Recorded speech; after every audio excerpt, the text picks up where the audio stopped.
What is up, fellas? We are back for another UFC predictions video. This time for UFC 322, Della Maddalena versus Makhachev at Madison Square Garden. Guys, this card is sick. One of the best cards of the year. Might be the best card of the year.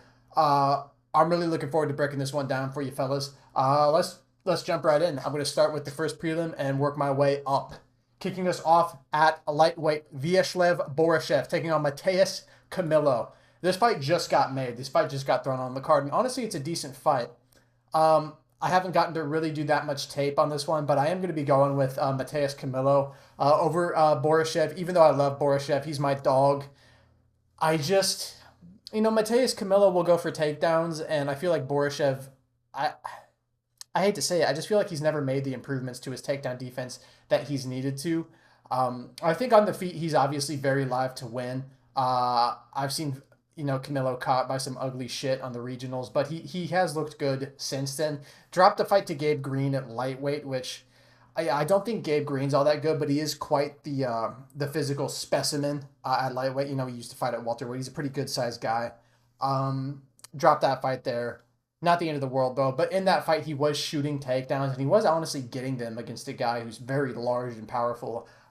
In Gabe Green, I just feel like the wrestling will be able to he'll be able to separate himself from Borishev in this fight.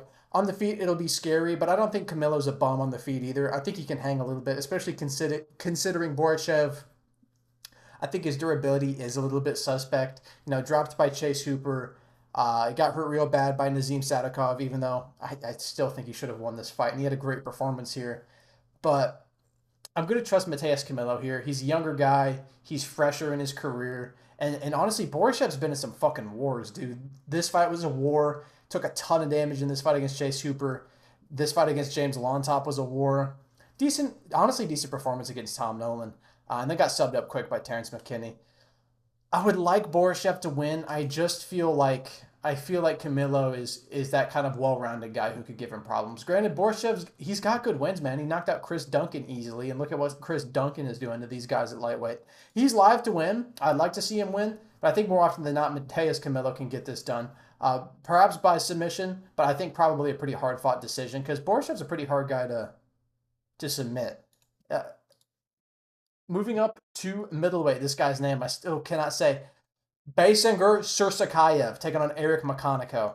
I'm going with Sursakayev. I think this is a layup for him. I honestly think his short notice opponent, Eric Nolan, was a way harder matchup than Makhachev is. I don't think Makhachev is very good.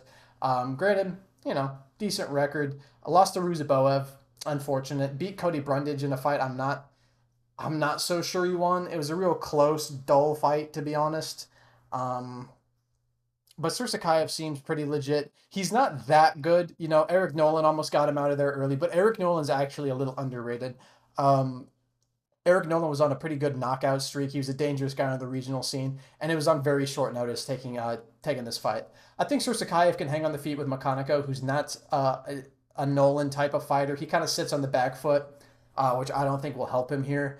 And I think his grappling is far worse than Sursakayev. I just think Sursakayev beats him here inside the distance, probably like 7 out of 10 times.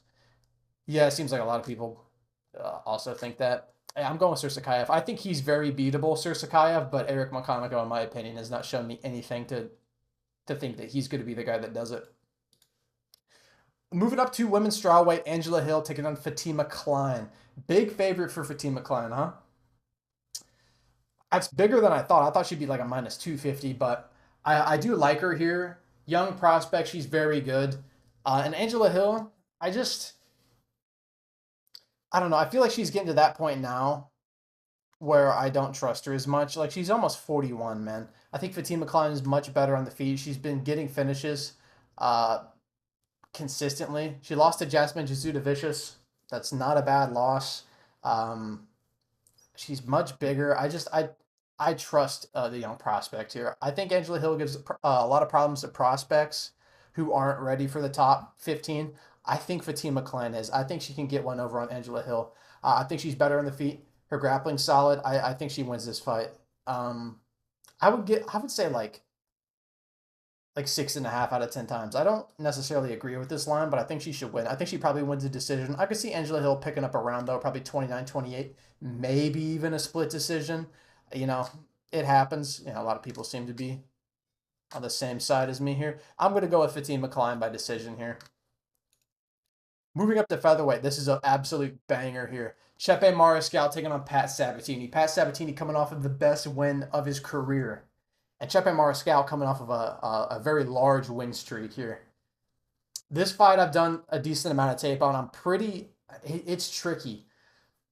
Part of me, when I first saw this fight, I was like, oh, Pat Sabatini's probably going to get him, man. He dog walked Joe Anderson Brito.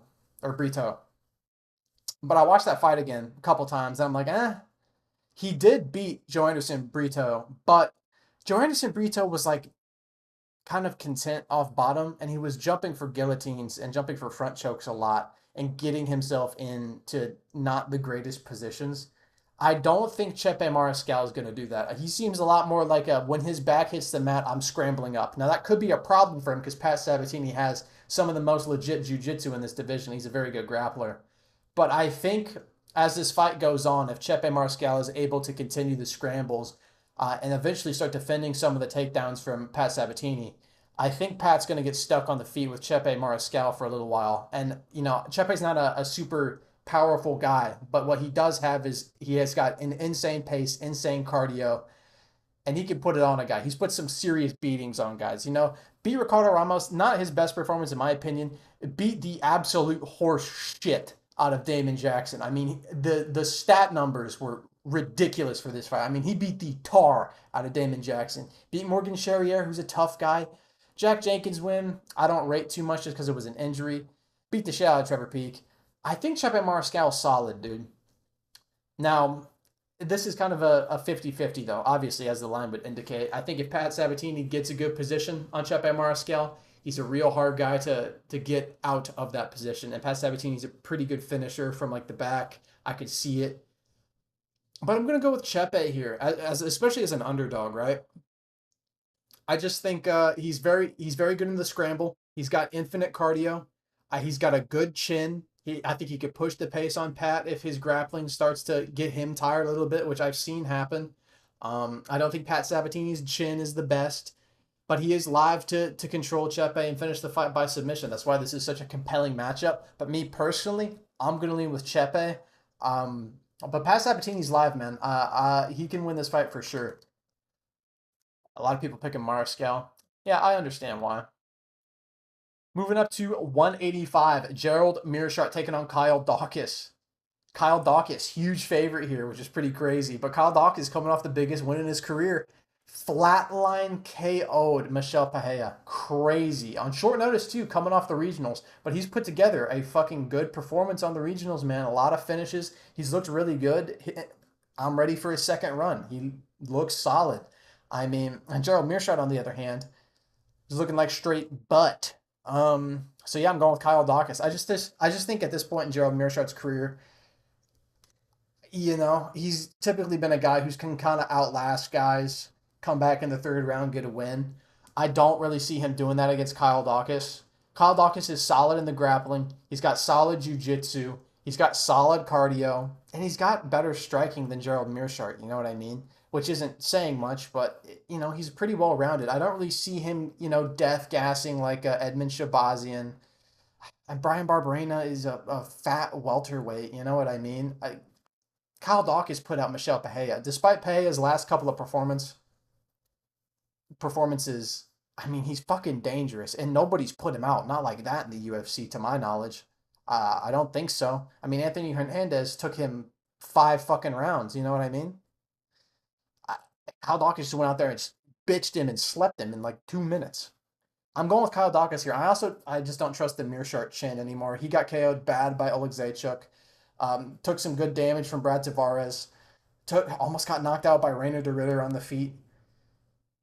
I'm going with Kyle Daukaus here. I think he can keep himself relatively safe from the grappling and just keep this fight on the feet, where I think he has a distinct advantage. Holy banger. Holy banger. Holy banger at bantamweight. Malcolm Wellmaker taking on Cody Haddon. Guys, this fight's sick. I'm really looking forward to this one. Everybody knows Malcolm Wellmaker. He's got the hook of doom. He's got the death touch. We know this. He's very, very skilled. But I think Cody Haddon here, man. I think I want to pick Cody Haddon. I've thought it the whole time. It's just because, and this isn't to be disrespectful, I just feel like I haven't seen enough of Malcolm Wellmaker's game tested. All right. I picked Cameron Simon to beat him, even though I was kind of worried about it when he fought him. And I did kind of see what I thought because Cameron Simon was getting off. He was looking solid. He was looking like the better fighter, quite frankly, until he got knocked the fuck out, of course, until he landed that absolute shit rocket piss missile hook and slept Cameron Simon bad. That's really the problem here. I don't think Malcolm Wellmaker's actual skill set is that high, but he is a freak, so he beats these people. Whereas I think Cody Haddon's kind of the opposite, right? I don't think he's a freak at all, but I think he's really technical and really solid, right? I think Cody Haddon's pretty good. He's pretty fucking well-rounded too. But this fight was also kind of made on short notice, mostly for Cody Haddon. Malcolm Wellmaker has been training for this date. So it's hard for me to pick Cody Haddon, but I do think he can win this fight, man. Really torn on this one. Nobody's picking Cody Haddon. You know what? I'm going with Cody Haddon. This is disrespect. This is big disrespect to me, brother. I'm going with Cody Haddon. I think he's just a more well-rounded fighter. Now, if we get hit by that fucking hook of doom, we're probably going to fucking sleep. If we can avoid that, we might just win a fucking decision here. I could see it. I'm going with Cody Haddon. Fuck it. I think he's a more well-rounded fighter. I think he can put better volume together over 3 rounds. And it's not like Malcolm Wellmaker, some young prospect either, who's going to be making huge gains to his game, man. He's almost 32. You know what I'm saying? If we get touched, we get touched. And if we get touched, we're going to fucking sleep. But I'm going with Cody Haddon. Also, I mean, like, do I give a fuck that you KO'd Chris Moutinho, bro? Not really, man. Not fucking really, dude. I'm just going to be candid. Maybe I'm just being a contrarian going with Cody Haddon, but I'm picking my dog. Moving up to women's flyweight, Erin Blanchfield taking on Tracy Cortez. Guys, I don't really need to break this one down. I'm going with Erin Blanchfield. I have never thought much of Tracy Cortez. I've always thought she was pretty fucking mid. And I say this loosely, okay boxing, decent grappling. That's about it. Erin Blanchfield, though, horrible striking, but just really good, really, really good grappling, really good finishing potential if she can get a lady down. I like her here. She's fought better comp. I mean, Tracy Cortez lost to Rose Namajunas, granted on short notice.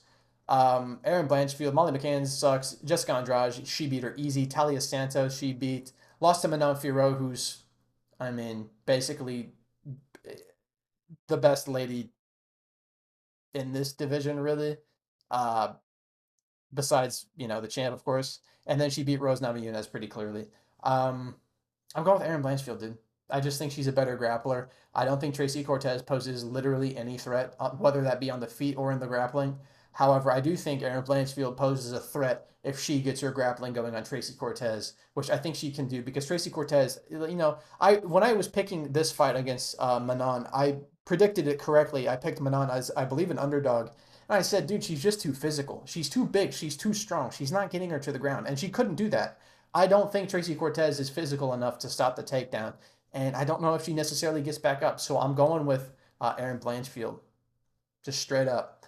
And I think her striking's been getting a little better. And it's not like Tracy Cortez is Manon Fiorot on the feet. And she took Manon 5 rounds. And Manon just blew up Jasmine Jasudavicius in the first fucking round. You know what I mean? I'm going with Erin Blanchfield here. I think she could honestly finish this fight and win by submission, but I think more often than not, probably a decision, probably like a 29-28. Maybe Cortez gets around. That's kind of what I'm thinking here. Holy banger, holy banger. I'm going to say that every single fucking time. Moving up to middleweight, Roman Kopylov taking on Gregory RoboCop Rodriguez. This is another fight where I've been very, very torn on this one because I can see this going two ways, right? But in both ways, I see Gregory Rodriguez winning. This is my problem. In both ways I see this fight going, I see Gregory Rodriguez, he's going to be winning the fight up until he's not, right? I think Gregory Rodriguez, his pressure, his power, his physicality, and his grappling on paper easily beats Roman Kopylov. I've had a pretty good read of Roman Kopylov in his career. I picked Paulo Costa to smash him. I picked him to lose to Anthony Hernandez. But my problem with Gregory Rodriguez is he's got what I want in a guy to beat Kopylov. He's got the pressure, he's got the power, he's got the physicality, and he's even got the grappling, which is a lot of the reason I picked Paulo Costa. Because Paulo Costa, he's got decent power, he's got good shot selection, he's very big, he's very physical, and he's going to stay in your fucking face if he's on. And you saw that. Kopylov just didn't throw anything. He was just shitting his pants for the entirety of the fight, basically. But the difference between Paulo Costa and Gregory Rodriguez is one, I think Gregory Rodriguez would be more inclined to offensively grapple here, which I think lends to him winning this fight more often than not. But the biggest difference for me is, man, Paulo Costa's got a fucking chin. And Gregory Rodriguez does not. Gregory Rodriguez can get hurt and knocked out from phantom punches, man. So I can see Gregory pressuring. I can see him landing big shots on Kopylov, maybe shots to the body, hurting him, maybe even getting takedowns and just smashing Kopylov and beating him by like TKO or something. I can see that very easily. But I could also see a lot of that same stuff happening, and then Kopylov just times something on Gregory Rodriguez and knocks him the fuck out cold. And that is the problem I'm having. Because I do not trust the durability of Gregory Rodriguez. I've seen him knocked out and hurt in a lot of fucking fights, man. You know, got KO'd by Jared Cannonier, who, in my opinion, is washed. I think Jared Cannonier is washed, so I don't love this look. Christian Leroy Duncan, well-aging win, mixed it up. Brad Tavares is not very good, got very scrappy with Brad Tavares. But Brad Tavares has much better takedown defense than Kopylov. Dennis Tululin's a bum. And then I've seen Gregory Rodriguez, Bruno Fajea knocked him out, just one little shot, bink, and he's dead. I've seen him hurt really fucking badly by Jung Young Park, dude. Jung Young Park doesn't really be hurting people like that. Um, he got knocked out in the Contender Series by the one diabetic kid who got cut like immediately in the UFC. I forget his name, something Williams. Horrible look. I just don't like the way Gregory Rodriguez takes shots, and I don't trust his durability. So that's the only thing giving me pause here. But like, if you put a gun to my head, I'm like, he's got the style to absolutely fucking smash Roman Kopylov. I just don't trust the durability. So I'm going to go with Gregory Rodriguez. If he doesn't get flatline KO'd by like a random punch or a random high kick, he will beat the shit out of Roman Kopylov, I think. I I don't think Roman Kopylov deals with pressure well. He doesn't deal with body shots well. He doesn't deal with grappling well. But Gregory Rodriguez doesn't deal with jabs in the face very well. So that's kind of I'm going with Gregory Rodriguez, but I see a world, man. That's why I'm saying it here. I will not fucking be surprised if he's stalking him up against the cage and Kopylov just goes bing bang and Gregory Rodriguez dies and he just dies and he's gone forever. I just don't trust him. But he should win. He should win. He should finish Kopylov. Moving up, or keeping it at middleweight, Bo Nickel versus Rodolfo Vieira. Good fight. Good bounce back fight for Bo Nickel against a guy who's pretty solid, not too shabby. But I am going with Bo Nickel here. A lot of people were picking Bo Nickel to beat Rainer de Ritter. Not us, of course. We know ball.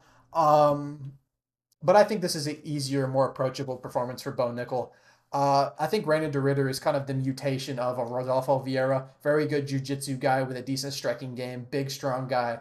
But I think Rainer de Ritter is a much more imposing frame. I think he's got better striking than Rodolfo Vieira. Vieira's got basically a jab on the feet, and it's a nice jab, but that's really all he has. Sometimes he'll put a cross behind it, but it's nothing too crazy. Mostly just straight punches. I think Bo Nickel's just a better athlete than Rodolfo Vieira. Like losing to Andre Petrosky, I think Bo Nickel's a better version of Andre Petrosky. He's a much better wrestler. Probably not as good in the jiu-jitsu department, of course, but I think he's a better pure wrestler for sure. And I honestly think he's more talented with the hands than Andre Petrosky. I know that sounds crazy, but I've always thought Petrosky's dog shit, and I don't love a loss to him. Beat Treason Gore in an okay performance. Uh, Harmon Petrosian's pretty good though, but Bone Nickel. Chris Curtis is good. I don't know. Like I feel like Bo Nickel's still, a prospect. I feel like he needed this loss to really tap in and be like, "Oh, okay, so I'm not where I thought I was. Great, I need to put in more work here." And he's a collegiate wrestler of the highest degree. He's the kind of guy who's willing to put in work. I don't know if I want to trust a 36-year-old jiu-jitsu guy to win this fight, man. And now we give Bo Nickel the reach advantage. He's not fighting a 6'4", 230 fucking 5-pound monster in Rainer de Ritter. I think he's going to try and bounce back here. And I think he will. I just don't think Vieira's really got the power on the feet to hurt Bo Nickel. He pretty much just stays behind his jab. I don't think Vieira gets the grappling going. The only way he gets it going is if Bo Nickel shoots on him. I feel like, and Bo Nickel could get submitted by Vieira. He's a real legit jiu-jitsu guy. But sometimes jiu-jitsu guys, when they fight wrestlers, are too content with just sitting on their back while the wrestler just controls them. Um, so I worry about that. But I'm going to go with Bo Nickel here. I think he wins this fight. I think he probably wins a decision here. Kind of similar to the Paul Craig fight, maybe a little bit hairier than the Paul Craig fight. Bo Nickel might get in some trouble. He might start getting peppered by that jab. But I trust him to win here. I think he's still. I think at his peak, he's able to get into the top 15, where I don't think Rodolfo Vieira is. Moving up to the main card, Beneil Dariush taking on Benoit Saint Denis. Banger.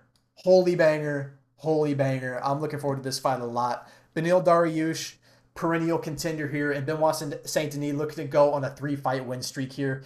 And I kind of like him to do it, honestly. I picked Beneil Dariush to beat Moicano as an underdog, I believe. I had a pretty good read on that fight. Benoit Saint Denis riding some momentum here. Fraud checked Mauricio Rufy pretty bad and beat Kyle Prepolek, who honestly, not that bad of a win after seeing Prepolek give Drew Dober some problems. Granted, it's a washed version of Dober, but he didn't look too shabby in parts of that fight.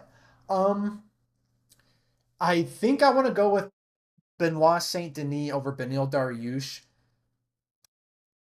And let me break it down for you. I think Beneil Dariush can completely negate any and all grappling from Benoit Saint Denis. Beneil Dariush has some of the best defensive grappling in this division by far. He's got great offensive grappling as well. He's got great scrambles. He's nearly impossible to hold down. He's got really good submission threat. I mean, you saw it in the Moicano fight.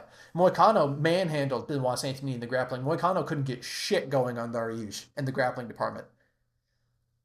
But I don't think Benoit Saint Denis' grappling is what's going to win him this fight. Honestly, I think quite frankly, Benoit Saint Denis is going to durability mog Beneil Dariush. Because that has been, the Achilles heel of Beneil Dariush as a fighter in this division is he just does not take shots well. He never has. He's been knocked out cold a lot. That knee from Edson Barbosa, whenever I think about Beneil Dariush, plays in my head. Just flatline dead. Alexander Hernandez KO'd him bad. Arman Sarukian, who doesn't really KO people on the feet ever, KO'd him flatline horrifically. And I picked Beneil Dariush in that fight against Arman because of his ability to negate offensive grappling. Like, he's really great at that. Charles Oliveira KO'd him in the first round after controlling Oliveira a lot in the first round with his grappling. I just don't trust the durability. And he got dropped bad by Moicano, too. One thing you can say about Benoit Saint Denis is he might be the less technical guy on the feet, because I think Beneil Dariush has some good pop. He's got some decent boxing. What Benoit Saint Denis lacks in, technical skill on the feet, he makes up for with having a fucking chin and putting his head down and throwing fucking rockets at guys. You know, he lost to Dustin Poirier. Granted, he has a bullet hole staph infection on his fucking forehead. And he got caught exchanging hooks in the pocket with Dustin Poirier with staph on his fucking skull. So, he got knocked out. Happens. Got TKO'd by Moicano due to a doctor stoppage. The amount of damage he took. And he was still ready to go. He's like, I can fight, dude. Even though he looked like a fucking horror movie character, he looked battered. His durability is going to win in this fight here, I think, because I just feel like if they're exchanging on the feet and both guys land, I think Beneil Dariush could hurt Benoit Saint Denis because he's got some power. But I think if Benoit Saint Denis lands with Beneil Dariush, I think he will go to fucking sleep. I hate to say it too, because I'm a Beneil enjoyer. I think Beneil gets a lot of shit for no reason. I think he's a good guy. I don't think Benoit should grapple. I don't think he can really get it going. I think he needs to kind of have like a Thiago Moises fight, uh, type of fight, a Matt Frivola type of fight, because Beneil Dariush is pretty chinny like Matt Frivola. Like he can get dropped, he can get hurt easy. I think that type of fight, just crashing into range, keeping the high kicks going. You know, Charles Oliveira, the finish in that fight started with a high kick. I think Benoit Saint Denis can win this fight here just by durability, mogging Beneil Dariush. Now, if he forces the grappling, it could get hairy because Beneil is fucking elite there, man. I've seen him scramble with the best of them. I have not seen Benoit Saint Denis scramble with the best of them. But I'm going to lean Benoit Saint Denis here. I just think he can take a shot better. He's much younger. He's taken a lot of damage, and especially in the Zaleski Dos Santos fight. But I mean, the fact that he was even standing in that fight is a testament to why I think he can beat Beneil Dariush here. It's just kind of a tough matchup for Benny, and it's a pretty favorable one for Benoit, in my opinion, unless he makes lapses in his judgment and forces grappling that he doesn't need to. But I think Benoit Saint Denis by TKO. Moving up to welterweight, holy banger, Leon Edwards taking on Carlos Prates. What a sick fight, fellas. You know, I've been burned by Leon Edwards recently. Kicking him. I think I overrate his skill too much. And I think I'm done doing it. I'm going with Carlos Prates to beat Leon Edwards here. Honestly, for a similar reason why I went with Benoit. Um, Leon Edwards is good. He's very technical on the feet. He's very solid. He's great. My problem with Leon Edwards is sometimes he sits around, farts around, and does nothing for too long. And his durability is very bad. I do not like his durability. I think he gets rocked way too easy. Nate Diaz almost KO'd him flatline. Brian Barberena nearly KO'd him flatline. I saw his eyes roll up in his head when he got hit by fucking Bilal Muhammad, man. Be so serious with me, bro. I think the biggest thing for me when I think about this fight, I think it takes place on the feet. And I don't think Leon Edwards's footwork lends to him not getting caught clean by Carlos Prates. I think the only guy he's fought, Prates, whose footwork has been good for negating his game has been Ian Gary, and that is the only loss you see here. And even still, he had Ian Gary crawling on all fours, ass up in the 5th round. This guy's fucking scary, dude. And my thing is where I question Leon Edwards' durability, and maybe I would favor him in a 5-round fight, because maybe Prates would pace himself a little bit more. In a 3-rounder, I worry that Prates is just going to go out there and just fucking mog him. Like, I worry about Leon's durability, and this guy just flatline KO'd Jeff Neal, man, with a fucking spinning back elbow. And he was in the flow state on Jeff Neal. It was fucking crazy, the licking he was putting on him. And then you look at these other fights. I mean, Neil Magny KO'd him easy, but Neil Magny's fraud checking guys at fucking welterweight still. Carlos Prates went out there and smashed him. Li Jingliang, yeah, it's a good win. He TKO'd him, but Li Jingliang, I don't really rate this win too much. He was coming off of like a horrible spinal injury and like a 2-year layoff. And then Radke easily KO'd him as well. I just think the striking is actually a level above Leon. I know that's crazy to say, but like I'm looking at this reach advantage. I'm looking at all the times I've seen Leon Edwards hurt bad.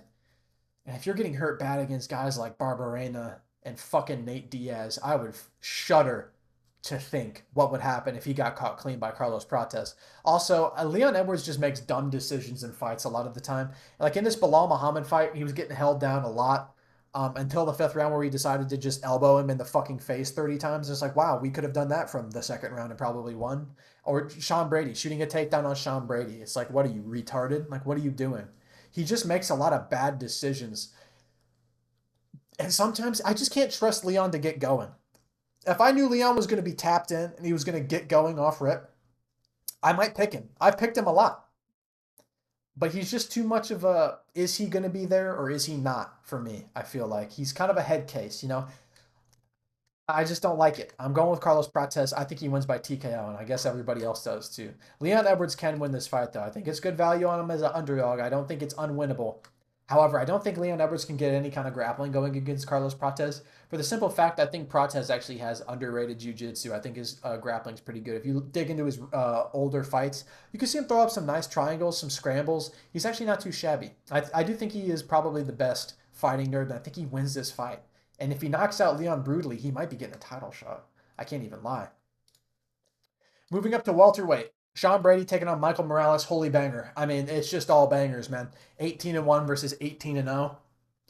This is another fight where this fight, the co-main event and the main event, I'm very torn on. This fight I've been thinking about a lot, the macroeconomics. Um, I think it boils down to this: Sean Brady, pretty fundamentally solid, elite grappling, very heavy on top, very good submission skills, Kimuras, guillotines, straight arm locks, things like that. He's a very powerful grappler, maybe even an arm triangle from him, but very solid fundamentally. Michael Morales, on the other hand, I don't think he's very good striker, very powerful striker, dangerous striker, but I don't think fundamentally all around he's that sound. But what Michael Morales is he is a freak athlete. Like you see it when you watch him fight, you're like, oh, this guy's just a fucking freak. That's kind of what I think when I watch him fight. He's just an insane athlete. Not to disparage his skill set, but you know what I mean when if you've watched him fight for long enough, you're kind of like, oh, okay. So I worry because I see a world easily where Sean Brady holds him down and submits him, but I think that comes in like rounds 2 or 3. I think Michael Morales is very big, he's very strong, and he's very fast twitch, very athletic. I'm not sure Brady can get him down. He might be able to get him down early. I don't think he holds him down that well early. I think Brady, if he gets a finish or a win, I think obviously it's going to come later in the fight. I think like round 2, round 3. I worry about that first 7.5 minutes if Sean Brady can't hold him down. Because on the feet, Sean Brady's got good boxing fundamentals though on him, but I think he's outclassed and outgunned on the feet severely. And I know this is bad to say, but it always plays in my head, dude. Getting standing TKO'd by Bilal Muhammad is not a fucking good look. I don't care if he was the champion. I don't care. Standing TKO by Bilal Muhammad, just quitting up against the cage, I don't love it. I'll never love that performance. If that guy, if even a little bit of that guy is in this fight in the first 5 minutes, I think Michael Morales can beat Sean Brady on the feet.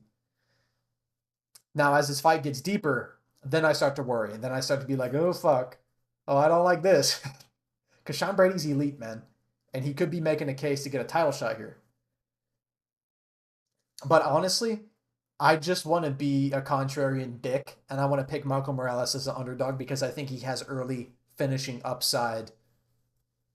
I think he's athletic enough, big enough, and strong enough to maybe power up from Sean Brady's takedowns early. I think he's better on the feet. I think he's more dangerous on the feet. Let's just hope this fight doesn't go late because it's a tale of 2 fights. Under 1.5, I think I see Michael Morales winning this fight. In the later half of the fight, I think Sean Brady's fundamentals, his grappling skill set, lends to him beating the explosive, fast twitch style of Michael Morales. But I'm gonna go with Michael Morales just because I want to pick a couple of underdogs. Also, this reach advantage is disgusting. I just saw that a lot of people picking Morales, and most of them are picking him by TKO. Yeah, I'm gonna pick Michael Morales by TKO, man. We're gonna get an underdog in. Fuck it. Moving up to the co-main event, great women's fight. Valentina Shevchenko taking on Zhang Weili. Holy banger! I'm actually excited for this fight. Um, Tricky one. Tricky one. I've deliberated on it a lot, but I know who I'm going with. I'm going with Valentina Shevchenko to beat Weili Zhang. Zhang Weili in this matchup. I've picked a lot of their fights correctly recently. I picked Shevchenko as an underdog to beat Ferro. I picked Zhang Weili to beat Tatiana Suarez as an underdog. I feel like I have a pretty good read on this matchup. And for me personally, this fight 100% comes down to physicality, right? And not just their physicality, but the physicality of the opposition they have fought recently. Okay? Weili Zhang in her division at strawweight. Yan Xiaonan, great striker. The grappling is weak. She can be held down. She can be controlled. Same thing with Lemos. Carla Esparza, decent grappling, but she really offers nothing on the feet either. And this, we're looking at 4 years ago. Tatiana Suarez, good wrestler, but that's it. She poses zero threat on the feet at all. Which is exactly why I picked Zhang Weili. She poses no threat. If she can't do anything with a takedown, she will lose the fight. When I look at Shevchenko, man, Alexa Grasso, solid. She's got good jiu-jitsu, she's got some decent takedown defense, and she's got nice boxing, and she's bigger. You know? She probably should have gotten the nod against Alexa Grasso with this fight as well, for the same reasons. Talia Santos, big physical lady. Manon Fiorot is a fucking monster. Like she probably looked 2 times the size of Zhang Weili in that cage. And Shevchenko beat her. She's very big, she's very strong. She's hard to get anything going on. She's hard to get any type of space on. And my thinking is if Shevchenko is not washed, and I was worried about her being washed, but then I look at the ages and they're similar ages. So I think they might be a similar level of washed. I definitely think Zhang Weili's a little bit fresher in her career, for sure. But I don't think Zhang Weili gets past the Manon Fiorot in this division. I think she's a little too small. And I've seen Zhang Weili controlled in the grappling before. I've seen her beaten by Rose Namajunas twice. I just feel like the level of competition, like when you look at Zhang Weili's resume, like you see these clear paths to victory on how to beat these ladies. Yan Jianen, out-grapple her. She out-grappled her easily. Amanda Lemos, out-grapple her easily. Tatiana Suarez stuffed the takedown and beat the shit out of her on the feet, right? With Shevchenko, it's like these ladies are well-rounded, where there's not like a super clear path to victory here, and they're all bigger, especially in the case of Fiorot, more physical than Weili Zhang. I think Zhang might be more powerful on the feet. I might think she might be even a little bit stronger, but I don't know how she's going to look in this division, though. I think Shevchenko, honestly, might be a better pure wrestler. I've seen Weili settle sometimes on her back, but she didn't do that here. But once again, this is a different division. I think I'm going to go with Valentina Shevchenko here. I think she's just fought more particularly challenging competition and more well-rounded competition as of late than Zhang Weili. I think it's going to be a close fight. It would not surprise me at all if this is a split decision. And honestly, if it's a split decision, they might go to Zhang Weili. They might give it to her just because of, a little, nod Chinese market. They want that to be huge. And if she wins that, I mean, it would be. Right? I can see that happening. But I think Valentina Shevchenko here wins this fight. But I think it's going to be close. More people picking Zhang. I understand. I think I'm going with Shevchenko. Maybe like a 48-47 decision in a really closely contested competitive fight. I'm looking forward to this one. And closing out our card with the main event at welterweight, Jack Della Maddalena taking on Islam Makhachev. This is a fight I've done a lot of intel deep diving on, and I've come to a decision. When this fight was first announced, I was like, oh yeah, we're going with JDM. We're going to beat the shit out of Makhachev on the feet. The more I've watched Jack Della Maddalena and the more I've watched Islam Makhachev, I don't think I can get there anymore. I think Jack Della Maddalena can win this fight. He's got good scrambles. He doesn't settle very much on bottom position, and I think he's a better boxer. He throws in long form combination. He's got good power. He's good. I don't know if he's necessarily going to be the bigger guy here, but he should be.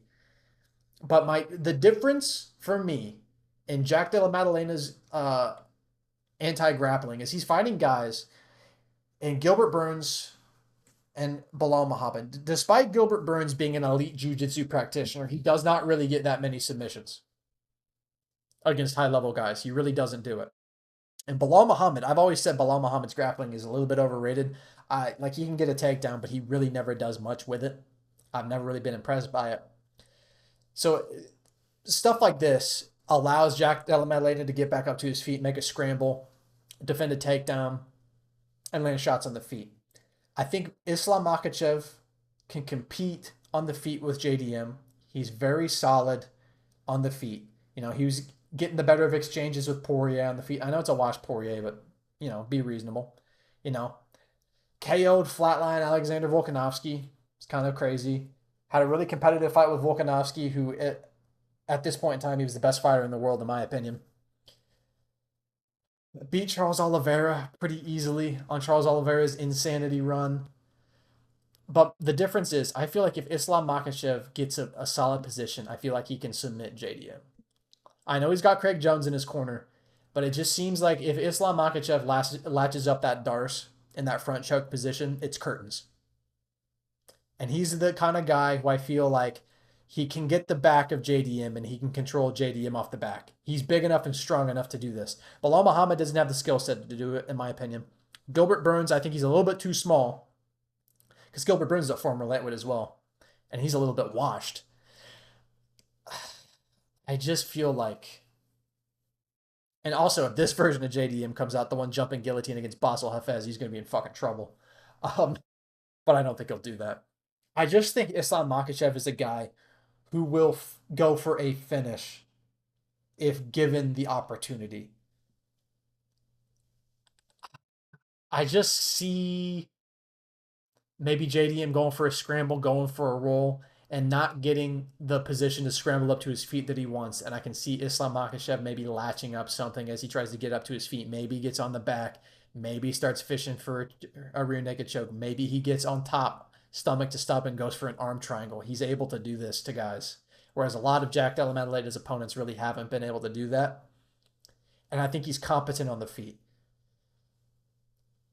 I don't think he's going to be that much smaller, man. No, Jack's got a nice reach advantage, and I think he could ping him on the feet and hurt him for sure. Jack hurts a lot of people on the feet. I could see it. But just something in my brain, my lizard brain, is telling me that Makhachev is going to win this fight. I also think if Makhachev wins this fight, Topuria will fight him at welterweight, and if that happens, I'm all for it. So maybe part of me is just like, please, Islam win. I want to watch that fight. But I slightly trust the the danger factor on the ground for Makhachev because I've seen JDM taken down. He can be taken down. I've seen JDM hurt on the feet too. It is possible. I have seen it. I'm not saying Islam's a powerhouse or anything, but he lands some pretty clean shots on guys.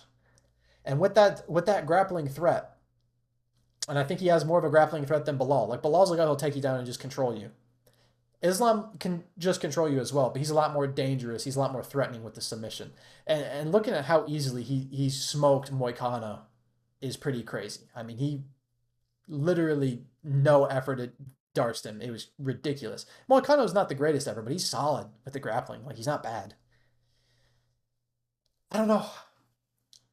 Like early on, I was thinking JDM, but now as it gets closer, I'm just kind of like, I just feel like Makhachev can get a good position and submit him. So I'm going with Makhachev. I'm going to Islam Makhachev by submission. Um, I'm fine with whoever wins this fight. I like both guys, but I think I'm going to trust Islam here. But yeah, that's it for this card, fellas. I feel like this is a pretty long breakdown, so thank you guys for watching. I appreciate it a ton. Subscribe if you're new, and I'll catch you guys next time. See ya.